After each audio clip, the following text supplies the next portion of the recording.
Di media sosial TikTok viral unggahan seorang pengguna yang membagikan ceritanya berhasil menabung 10 juta rupiah setelah berhenti merokok. Kisah itu dibagikan oleh akun TikTok @imdermawan. Ia menyematkan narasi merokok dapat membunuhmu dengan menyematkan sebuah video. Ia merekam saat menuju bank dan menukarkan uang kertas berbagai nominal mulai Rp2.000, Rp5.000, Rp10.000 hingga Rp20.000. Hingga saat ini videonya telah ditonton jutaan warganet. Ia juga menyebutkan menggunakan uang tersebut untuk membelikan ayahnya ponsel dan sisa uangnya untuk menambah pembangunan kontrakan miliknya. Saat dihubungi, Imam Dermawan mengatakan ia telah berhenti merokok sekitar 7 tahun ini. Menurut Imam, uang yang dikumpulkannya adalah yang selama ini dialokasikannya untuk membeli rokok.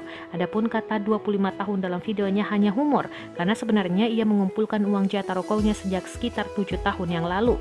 Pemuda 24 tahun asal Pontianak ini kemudian mengumpulkan uang recehnya hingga akhirnya terkumpul Rp10.900.000. Ia mengatakan meskipun awalnya terasa berat namun akhirnya ia terbiasa untuk tidak merokok. Pada tahap awal berhenti merokok saat berkumpul dengan temannya, godaan datang karena menawarinya rokok. Sebelum berhenti merokok, Imam bisa menghabisi hampir 1 bungkus rokok dalam sehari.